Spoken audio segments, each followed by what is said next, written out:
तर मित्रांनो आता सध्या गवत काढायचं काम चालू आहे. तर मॅडमकडे ट्रॅक्टर दिलंय, बघू शकता आता. तर मित्रांनो एवढ्यातच आपण आता शाळेवरून आलेलो आहे. पोरांनी मस्त असे छान दुकानं वगैरे लावले होते, भाजीपाला भरपूर काय काय साहित्य आणलं होतं त्यांनी. ते झालं. आता मी आलो आहे, आपलं मोटर लावून आलो आहे घरी मळ्यात आपल्या. बघा पाणी चालू आहे इथं.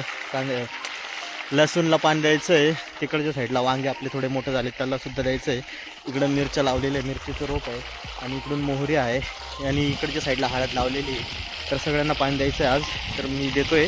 तर चलो भेटूया. तर मित्रांनो पाणी भरून झालेलं आहे. आता मी मोटर बंद करण्यासाठी आलेलो आहे. तर करूया मोटर बंद. मोटर बंद झाली. आता आपला असा विषय आहे का आपल्याला नवीन काहीतरी अजून लावायचं आहे शेतामध्ये. तर पहिले सर्वात आधी जातो मी ट्रॅक्टरला, ट्रॉली जोडलेली ती सोडतो आणि नांगर जोडतो. आणि तिथं आपण मागं नाही का आंब्यातला जो गवत होता तो काढलेला तो मधोमधच आहे गल्लीमध्ये. आणि आपल्याला त्याच गल्लीमध्ये काकडे लावायचे आहेत. तर नांगराने पूर्ण आधी ती गल्ली साफ करून घेतो. साफ झाली का परत एकदा चांगली नांगरणी करतो. नंतर रोटरी मारू त्याला आणि सऱ्या पाडूया आणि मग लावूया आपल्याला काय लावायचं आहे ते. तर व्हिडिओ कंटिन्यू बघा. चला आता घरी जाऊन तयारी करूया. तर मित्रांनो आपल्या ट्रॅक्टरमध्ये डिझेल कमी आहे. तर पहिले डिझेल टाकूया आणि चालू करायचा प्रयत्न करूया. फार दिवसापासून बंदच होतं ते. धक्का स्टार्ट करायला लागला असं वाटते मला. चलो.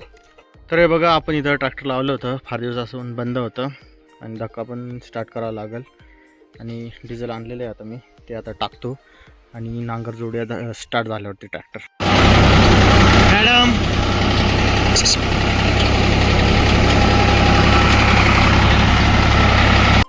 तर मित्रांनो आता सध्या गवत काढायचं काम चालू आहे. तर मॅडमकडे ट्रॅक्टर दिलंय, बघू शकता आता.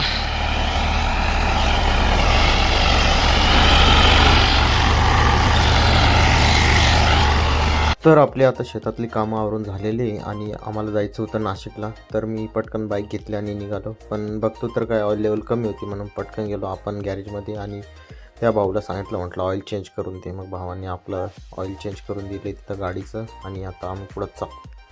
मॅडमला मेकअपचं साहित्य घ्यायचं होतं, काय काय घ्यायचं होतं काही मला तर त्याबद्दल काही कल्पना नाही. पण मग मॅडमसोबत गेलो आम्ही मेन रोडला. तिथं जाऊन बघतो, प्रत्येक ठिकाणी गेलो आणि मॅडमला जे हवं आहे ते घेण्यासाठी आम्ही लाईनमध्ये उभे होतो आता.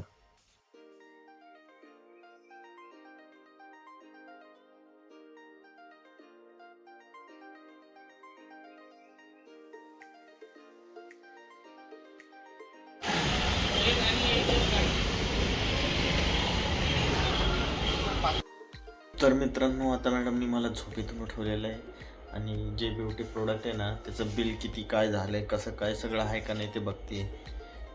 तर म्हटलं आता झोपून घे, कंटाळा आलाय, दिवसभर फिरून फिरून जाम झालं आहे. तर आज आपण आता नाशिकलाच मुक्काम आहे आणि मॅडमला घरात बसून बसून बोर झालं होतं. तर म्हणे आपण कुठंतरी फिरायला जाऊया. मग बायको बोलली का आपण जाऊया गोदा पार्कमध्ये. तर आम्ही आता तिथं गेलो आहे गोदा पार्कमध्ये. एंट्री तिथं तिकीट काढावं लागतं आपल्याला एंट्रीला. त्या खिडकीमध्ये बघा दिसते ते. तिथं गेलो आणि तिकीट काढायला सुरुवात केली आम्ही. तर मित्रांनो आता आपण गोदा पार्क या ठिकाणी आलेलो आहे. आपलं तिकीट आता काढून झालं आहे. 30 रुपये एका व्यक्तीचं तिकीट आहे. आता फिरूया आपण मस्तपैकी. भारी छान छान म्हणजे छोट्या पोरांसाठी खेळणी पाळणे भरपूर काय काय आलेलं आहे. आता आम्ही पण आता आनंद घेत आहेत त्याचा. तर बघा आनंद नाही घेते, व्हिडिओ चालू आहे त्यांचे. सॉरी, क्रिकेट मॅच बघताय मॅच आणि मला बोलतायत की आनंद घेऊ. चला आता एक्झिट घेऊया डायरेक्ट. चला.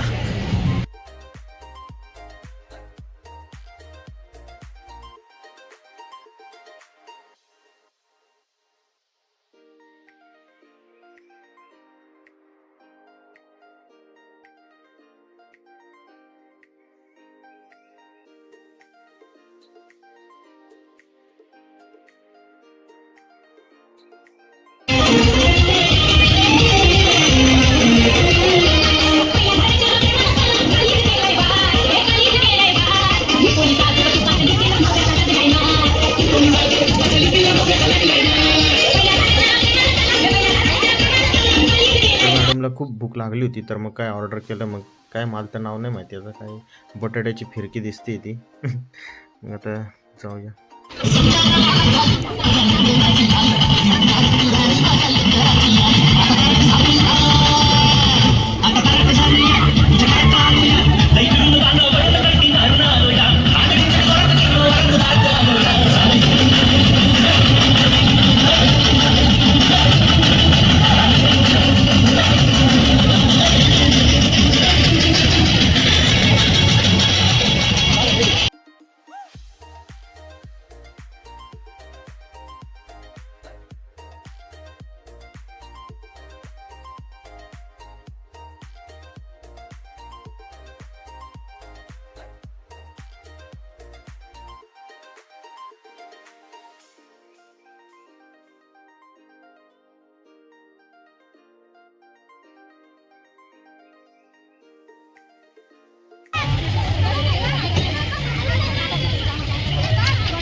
जवळजवळ आता 10 वाजत आलेले आहे आणि आपल्याला घरी जायचं आहे. पण तेवढ्यात मी बघितलं आपला मसाला दूध, तर म्हटलं एक पॅक मारून जावं मसाला दुधाचं.